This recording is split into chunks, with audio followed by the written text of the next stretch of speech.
Hi, I'm Liz Aiken of In a Heartbeat. This is WMTV. You know the studios of the Grosse Pointe War Memorial. We film in Grosse Pointe Farms, Michigan. I have a guest today who is going to be here actually for two separate shows, Dr. Bruce Baker. He is going to talk about addiction, about the science of it, the healing of it, recovery. But there is so much information that we have to cover that seriously. 2 shows wouldn't cover it. 10 shows might get close to it, but we're going to cram it into 2 shows. So I'm going to say to you right now, listen up, take notes, watch the show again, send the show info on to somebody else to look it up, and eventually you're going to see it pretty soon on my website. I am more than pleased, and it was hard enough really just to get in to start the show. We've been so busy talking. So Dr. Bruce Baker. Thank you, Liz. This is marvelous to talk about. Literally, I have so many notes. Sometimes I do a show, I don't even have notes going. I have so many things here to talk about and to just get going on it. So we've got a lot to talk about. First of all, I want to know who you are, what's your background, how did you get into medicine? I began medicine, went to Michigan State University College of Human Medicine. I did my internship at Maricopa County in Phoenix, and then went across country to Duke University where I did my anesthesia residency. Wow. The reason I separated them is because when you come out of medical school, you really don't know a whole lot, and I was concerned that the smart people at Duke would know how little I knew, so I had my original education in Arizona. It all worked out very well. Yeah. Then I became an anesthesiologist and worked at St. Mary's Hospital in Grand Rapids until I retired from 1982 until 1998. And then I decided to retire for about 3 months, and I got quite bored. And I went into occupational medicine and then began studying for my master's in public health. And then as I finished all my coursework, I had to do a thesis, and I went to one of the universities for them to explain to me why I really didn't need the thesis, and that was good enough for me. So I never finished my thesis for my master's in public health. I stopped doing occupational medicine in 2004, worked part-time, and then began doing some addiction medicine when a friend of mine became ill and asked me to step into his practice. And then he left practice, and it left a real void in Grand Rapids for any sort of a residential facility for drug rehabilitation. And that's where I am now, and I'm having the time of my life doing it. I love that when you said that is the most fun you've ever had. To be fortunate to go to work, number one, just to do something that you like, to have a passion for it, but to know too, in the process of you are making life better for people. And it's one person at a time. That's what I get. 1 person at a time is right. That's all you can do. And I appreciate, because you do have the drive from Grand Rapids to here and back to do the shows. And as you said to me, if it's one person who is helped by it. It was worth it. Yeah. Because the end result, if you don't get proper treatment, will be institutionalization if you have money, jail if you don't, and death. And that's if the process continues. We know the natural history of addiction. We follow it. That's why it's classified as a disease. It's a dis-ease. It's not an infectious disease. It's not a parasitic disease. It's an addiction disease. And we know that it has a predictable set of symptoms. We know that if it goes unchecked, that there is a predictable course. And we know that if we're able to apply proper treatments, a great percentage of them work. It becomes predictable. It becomes predictable in its treatment and predictable in its non-treatment. And that's what makes it a disease. Unpredictable, and it becomes like a science somewhat that you can count on. If this is this, then this may be this. Hopefully this is it. And hopefully cause it is. And effect. And you know, human behavior is so unpredictable because there's so many factors in it. But we know just the basics, and the rest we try to work on, which is the foundation of treatment. Amazing. Okay, so the very genesis of addiction goes back to a Greek word, which means addiction. What? Addiction is a funny word. We now use the word chemical dependency because very few legislators would vote for the addiction bill. but they might vote for the chemical dependency bill. And so addiction has been around really ever since the Sumerians discovered alcohol. And imagine 12,000 years ago, the gentleman who found the urn full of wheat that had fermented and what it did for them at that time. Yeah. And that was beer. And beer doesn't have a very high alcohol content. And so it was really quite controllable until they figured out, I believe it was the Egyptians, how to distill liquor and make it more concentrated. And a drug, whether it's alcohol or Oxycontin, whatever drug it is, the addictive properties are determined by the speed by which it's from the environment to your brain and a behavioral change. The faster that change occurs, the more addictive a substance becomes. That's why cocaine is not as addictive as crack cocaine, because the crack cocaine was alkalinized to pass the blood-brain barrier quicker, so it hits your brain much harder and much faster. All right, say part of this again, that it is what makes it so addictive is the rapidity at which it affects you. And how fast it has whatever it's how fast it alters whatever it's your gonna alter. Perceptions, your behavior. Right. And it was the same with cigarettes. They alkalinized the tobacco to increase the passage of nicotine from the tobacco to your brain at a faster rate. And that's why people are having a much harder time quitting now than they did in the 70s and 80s, because it is that much more addictive. Oh my gosh, that's crazy. Science can work both ways. Science, yeah, that's a fact. Okay, and the word drug, there is an interesting meaning to the word drug.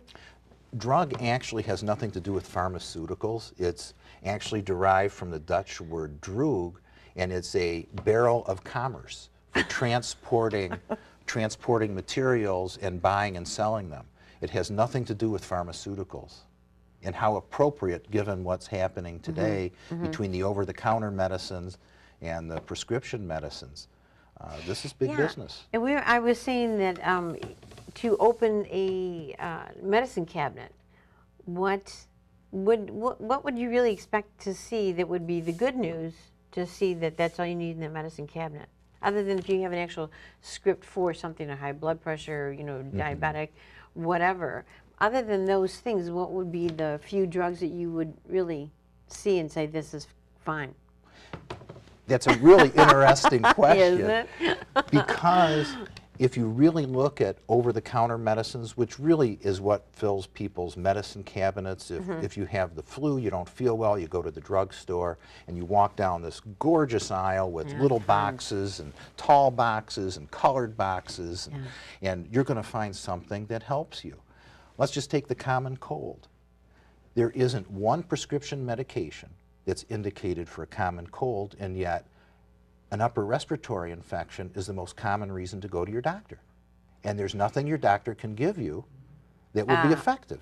Okay, so how interesting though, and how many times, and this is something that does make me nuts, my feeling for the most part of everything really in life is G-I-O and G-O-I. G-I-O, gut it out, just gut it out. And G-O-I is get over it. Do you know what I mean? It's I do. I believe that for the most part, but I, though, in my own life, I have been exceedingly fortunate for stuff that I haven't needed stuff. But to some of the stuff that you say, just for the common cold, what are you going to do? The only Take fluid, drink fluids. Drink fluids, Wash your take hands. aspirin. Hygiene is everything. Yeah. And actually, one of the few medicines that does seem to work for a common cold, it's not even buckwheat honey, has been shown by the Academy of Family Practice to be effective for a cold. And if you take zinc early in the treatment, or early in the cold, it will decrease the length of a cold. But the rest of the medications are useless. They're all symptomatic treatment that may actually lengthen a cold. All right, just tell me again, buckwheat honey. Buckwheat what is the honey. deal? I have Who no comes up idea. with something like that? It's so obscure. And it's the American Family Practice Journal, and it's a wonderful article, and it's on the internet, and I recommend everybody look at it. It came out 2 weeks ago. Right, is that something like where, the olden days they'd give you the spoons of the molasses? The same idea.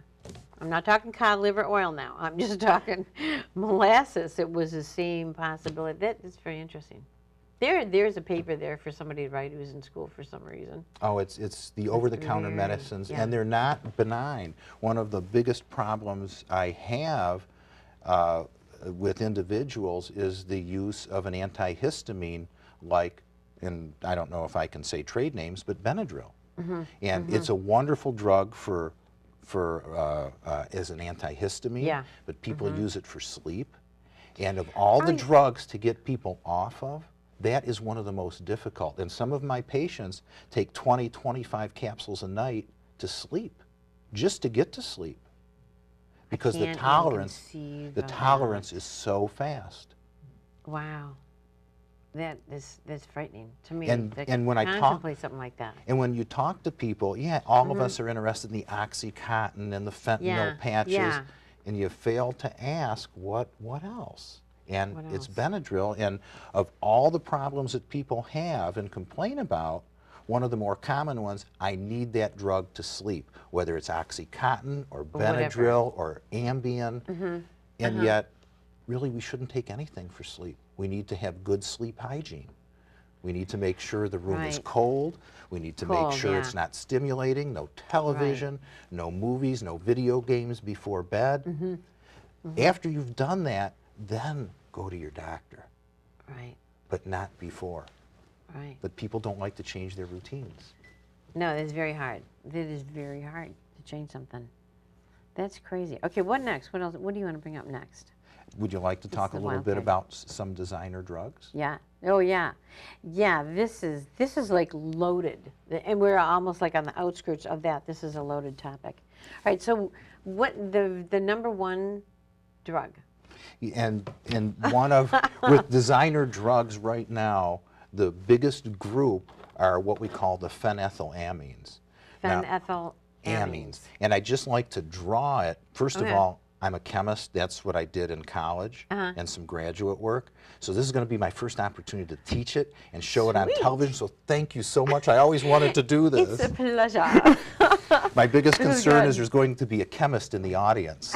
But I just want to show you, because once you see what some of the chemists have done to the structures, you will begin to understand what a designer drug is. What do you mean when you even say designer drug? What does that mean? What are you A designer drug is a skeleton of a substance, and the chemist can go around and change all the additions to it. And chemists are so good at it right now with the phenethylamines, which is what bath salts are made from. Bath salt, that's all. There's over 1,600 compounds that have already been studied from this structure. And I want to show you what the basic structure looks like. And again, if there's a chemist in the audience, I apologize if I missed it. I just tell them to get over it. And my writing is probably not as good as it should be, but you can see. You want me to get closer? No, he'll focus it. You just hold it really slow. Yep, and he'll get it. But the basic structure, if you can zero in on the phenethylamine, which is this structure right, it's all opposite. This structure right here. Phenethylamine. And you've got the phenyl group. You've got the, I've got to do it this way. The ethyl group is in the middle, and the amine group at the end. This is the basic structure, and this has been problematic for over 100 years. And this started off by an herb called ma huang. And it was a Chinese herb, and it had ephedrine in it. It was a natural herb. By the 1920s, and remember, the population of the world was much less today, they were just about to eat the plant into extinction, that it was going to disappear. So there was a huge push to find a synthetic stimulant, because they have now exhausted the plant. And if you go to this other structure, which is the structure for amphetamine, you can see the similarity between the amphetamine and the phenethylamine. just All had they that did one was tail. add the methyl group. Yep, exactly. And this was Gordon Alls in 1923 was Mm-hmm. the first chemist and pharmacologist to actually associate this structure with its stimulatory properties. What was the year? When was that? That was 1923 Right. that he made that association. By 1950, we had our first epidemic, a true epidemic of amphetamines in this country, as well as Japan just after World War II. Right. And there were over 50 tablets for every man, woman, and child in America per year was written an amphetamine for. It was that popular. And you didn't need a prescription, and you could buy the Benzedrine inhalers, which was methamphetamine, and I just want to show you how close, I want to show you how close Crazy. the structure. Again, I can't believe I get to talk chemistry. And this is what methamphetamine looks like. And So what? And you can see all they've done is add another methyl group onto the amide. Oh, yeah, and now this drug, exactly. this drug lasts 5 to 6 times longer than amphetamines, Nice job there. and 2 to 3 times its potency just by adding one methyl group. That's insane. Then we've been smart enough to make a drug called ecstasy, Oh, which is that is scary. This is And- a scary and- family here. and I'm we'll, telling you. and we'll talk about why it is and why it isn't, but this is the structure for ecstasy. Let me write it down. Put your circle in there. Yeah. Thank you. Almost forgot my Sure. phenyl group. I forget I'm talking to a nurse. I love phenols. But you can Look see at that. what's different. This is 3,4-methylene dioxymethamphetamine, which is a mouthful, but here's the methamphetamine structure. Yep. And all they did was add this dioxymethyl group, and now you have a drug that is no longer an hallucinogen. It is what we call an entactogen. Okay, what does that mean? There's Say the word again. Entactogen. Entactogen. And we used to lump these all into what we called psychedelics. Mm-hmm. But really, there's entactogens, which means with ecstasy, if you touch someone, Right. it's actually can be an orgasmic experience just by touching them. Woody Allen had to have known about this. I'm sure he did. That's right. And then there's other drugs that are empathogens that allow you to interact in a different way with people on a more level ground, if you will. And this is what was used with LSD Right. for doing psychiatric work. Cary Grant was the most famous actor or person to really use LSD with his psychiatrist and to get better insight. And now we're finding gosh. that these hallucinogens are quite useful for end of life. People who are having Sweet, that's good to know. difficulty Right. dealing with it. And if you want to look at the structure of mescaline, again, What is mescaline? mescaline is actually distilled from the peyote plant. Oh my gosh. And really? it is a naturally occurring phenethylamine. Naturally occurring. But you can also have derivatives of it that have different properties. And this would be what, again, I Not to be apologize for the confused with mess. lettuce. But All right, so you you've can s- added another one up at the top and you off to the side. correct. And that is mescaline. Finally Just dropped it. changing a few of the, what we call in chemistry, moieties, you can look at them as add-ons, changes the characteristic of the drugs. And that is what we're looking at now with Wow. all these 1,600 compounds. The problem being when they're produced, chemistry is not like cooking. Fortunately, or everybody would be a chemist. When you make something, if you're going to take phenethylamine and convert it to other drugs, which they do in clandestine laboratories, what happens is you don't get 100%. You don't get to convert Sudafed with its structure to all methamphetamine. No. You get percentages. Yeah. So now we've got maybe 10% has a methyl group on it, and another 5% a different one. Right. And that's what the problems with the bath salts. because they're not purified. Now, how did that ever come up, the term? I seriously, until I spoke with your assistant friend, I'd never heard the term. Not to say that I'm totally naive or whatever, but I'd never heard the term bath salts. How did they come about? The crystalline structure looks like bath salts that you can buy from one of your local shops. Bath shops or something, right?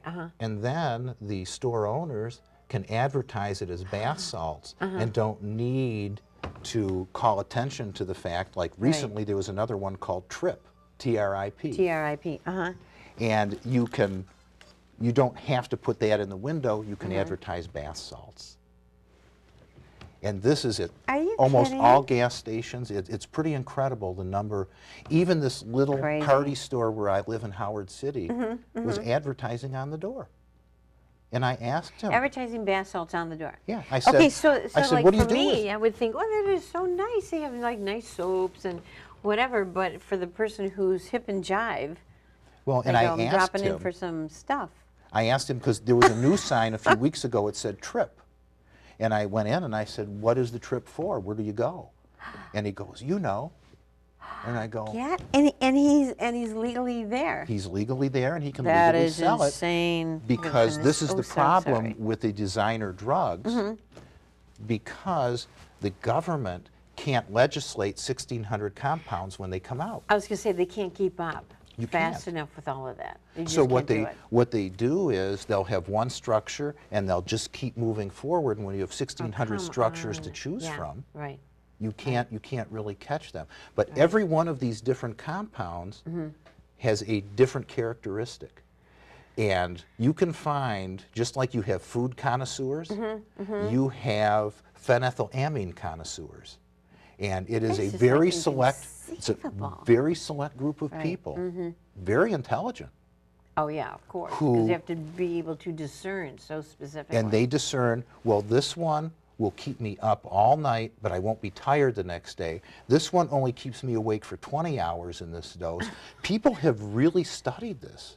Right. It's unbelievable what people know. I had one of my patients, he spoke German, and he would take the morphine that he would get from his family doctor.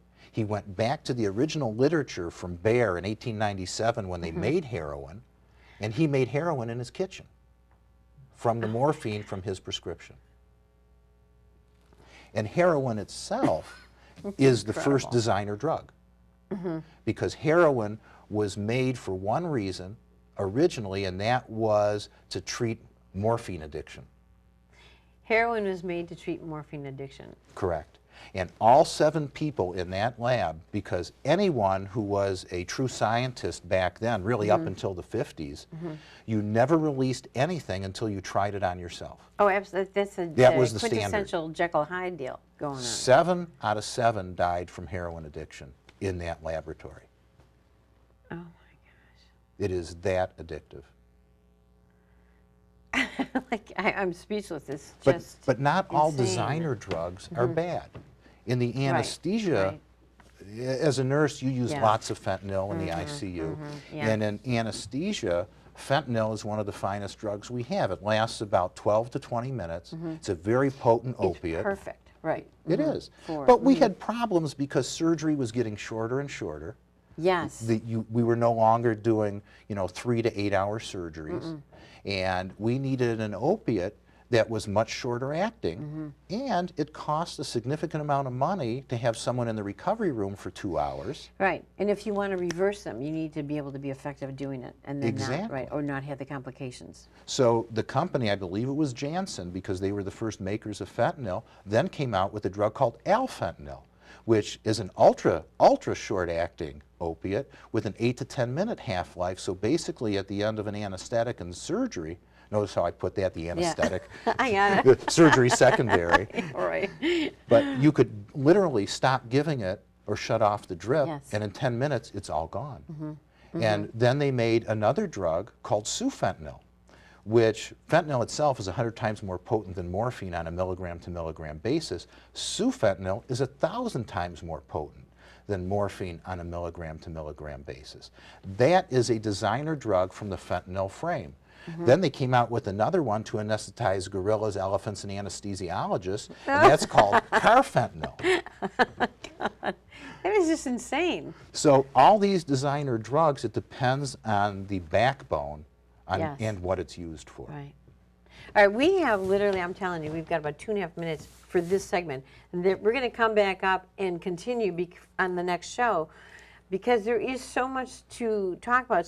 We've barely touched the beginning of all of this. And this is so interesting. And in the next, I'm going to say this in the next show, we're going to get into talking about Dr. Baker being a medical review officer and what that means. And this is so interesting. I can't even believe it.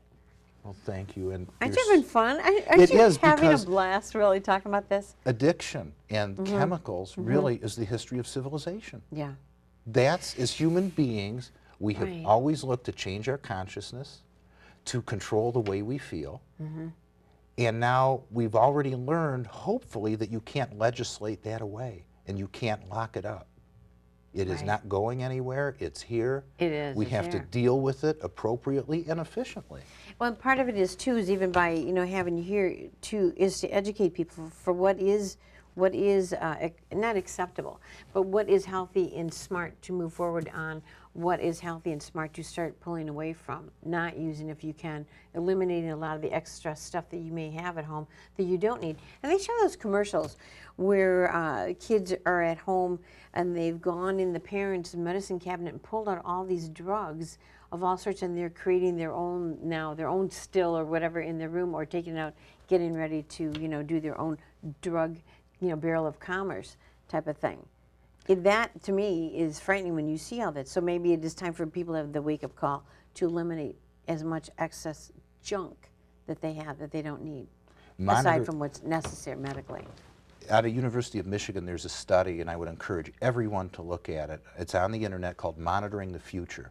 And what they do is every year they look at, I think it's 75,000 high schoolers from 8th, 9th, 10th, 11th, and 12th grade, and they get questionnaires as to their drug use. The statisticians, of course, get in there and they throw out the lows and the highs, but it seems to be statistically significant. 5% of high school seniors used OxyContin within 30 days of the survey. That's crazy. 5%. And where are they getting their medication from? Yeah, where is it? Over 60% from home and relatives. That's right. Right, that's right. All right, say the name of that. Monitoring the Future. It's Okay. a wonderful All right. study out of University of Michigan. The other study to look at is National Household Survey of Drug Use and Health. Okay. And that's federally funded. What I like to do is compare the two, and they're really, really close All in right, what very they good. find. We're going to go down and come back up with the next show in about 2 seconds. Thank you Dr. so Bruce much. I Baker, really appreciate it. It's so amazing. So all I can say to you is that you've heard the first show. It is fascinating. Dr. Bruce Baker. We're going to go right into the next show. You'll see this the following week, and you know how important this is and how fascinating what he thinks. What do you think?